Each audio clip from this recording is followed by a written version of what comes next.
Hi, this is Tim Doms for One Clean Island, and today is Friday, March 27th, 2020. One Clean Island is a Key West-based initiative whose purpose is to act as a conduit of factual, best practices and information regarding protection of our residents and others regarding to the challenges of COVID-19. Today we're going to begin with an interview with psychologist Dr. Fred Covan. Dr. Covan is a prominent 25-year resident of Key West, and he's known affectionately as the Southernmost Shrink. He's also formerly the chief psychologist at Bellevue Hospital in New York, and I asked him about his thoughts and advice regarding the current crisis. Given the current set of circumstances, is there anything comparable in your experience or lifetime that you could compare what we're going through? There's an old Chinese saying, "May we live in interesting times." This is unique. This is unique, and because it's unique, it's technically abnormal, and your reactions are okay. You're supposed to be concerned. You're supposed to be worried. If you weren't concerned and weren't worried, you'd be stupid. However, it is not useful to be panicked. It is not useful to obsess and ruminate over it. Be prepared, stay inside, practice all of the sanitary things that people tell you to do, and then stop worrying about it. Obsessive rumination about something you can't change is not useful. After 9/11, people would be watching videos of the planes crashing into the building repeatedly, and it was giving them PTSD. There's a basic rule in psychotherapy. Stop it. Psychotherapy is involved. Stop doing this and do this instead. So if you see you're going over and over and over again something that you can't change, be aware of that and then stop it and think of something else. Think of things that you want to do, that you haven't been able to do. Cleaning out the house, whatever. Do productive things. Take walks. Work out. Exercise is probably the best treatment for anxiety. It actually changes the anxiety-producing chemicals in your bodies. Workout is incredibly important. Talk to me about 24-hour news cycles and people glued in their homes to their television and the effect that has. That's similar to watching the planes crashing into the World Trade Center. Limit your amount of time. You're not going to get anything new. They are loops.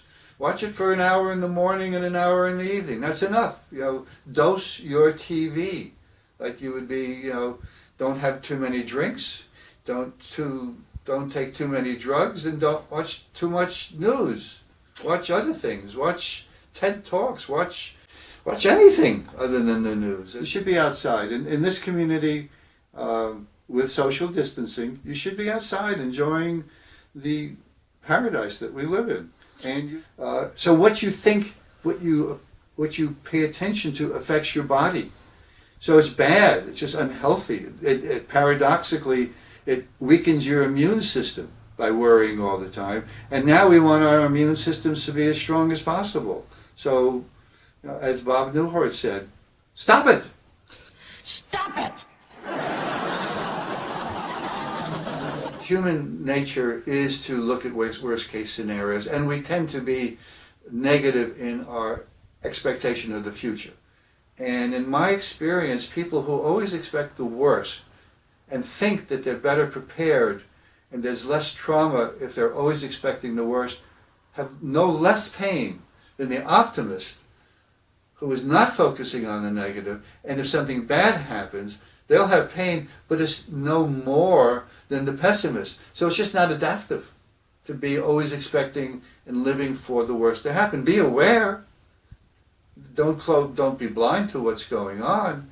Do the proper safety precautions, and after that, live. What would you say to people that are watching right now that are just really desperate? I mean, they may be thinking about hurting themselves or giving up. What would you say to someone? If you're suicidal, call the suicide hotline.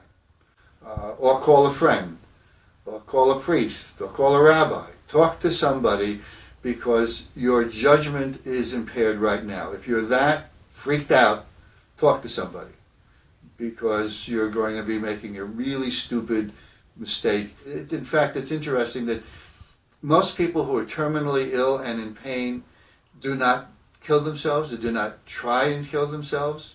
They just wait and are optimistic right to the end. So this is certainly not like that. And don't kill yourself. All right, so the entire island is your patient, and we're all sitting in front of you right now. What's your message? Be careful, be responsible, be clean, socially isolate, call your friends, stay in phone contact with them, text contact with them, stay busy, stay physically active. Limit news consumption? Limit news consumption, thank you. But just get out, walk. Bicycle. Walking is one of the best exercises anybody can do, regardless of age. This too shall pass. And that's something to remember when you're depressed, when you're worried about you're losing your job, when you're worried, just remember this too shall pass. Something else will happen, but this will pass.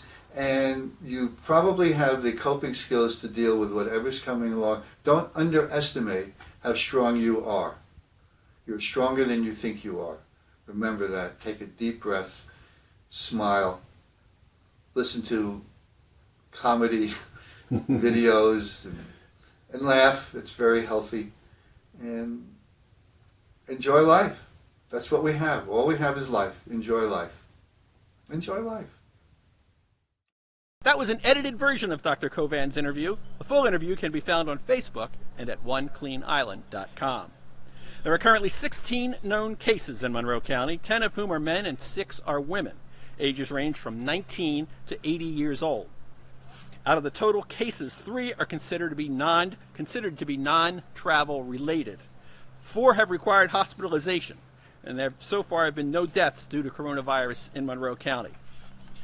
As of 11 a.m., there are 2,900 confirmed cases total in Florida, 2,765 of whom are residents and 135 are non-residents. So far, there have been 34 deaths in the state of Florida.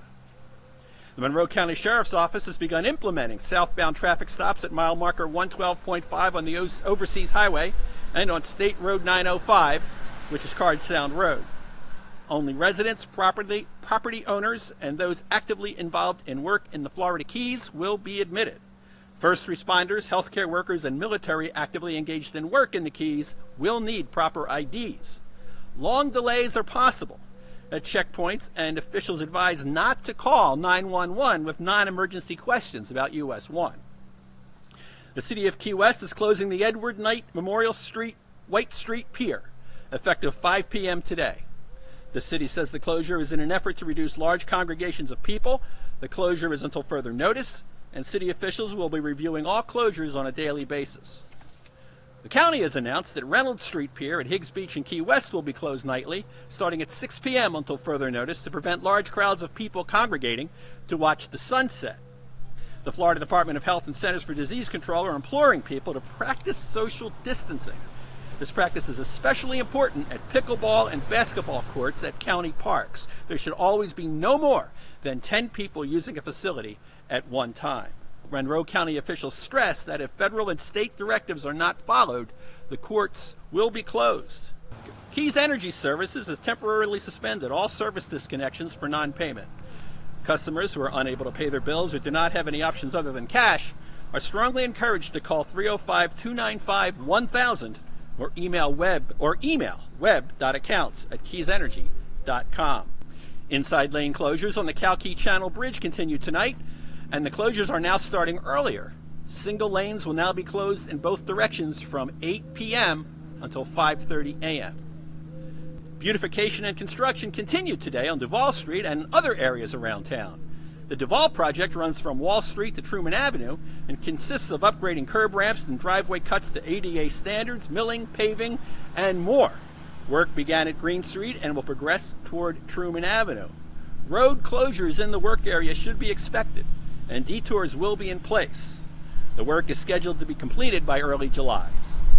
To report short-term vacation rentals not complying with the emergency directive, please call the Tax Collector's Transient Rental Hotline at 855-422-4540. Your tip will be anonymous. Well, that's it for today's update from One Clean Island. Be sure to join us for tomorrow's update, where we will be bringing you the latest news, and we will be speaking with another guest in our continuing effort to keep our island up to date with the latest and most reliable information available. And remember, you can always go to onecleanisland.com for more details. I'm Tim Doms. Please be responsible and stay safe.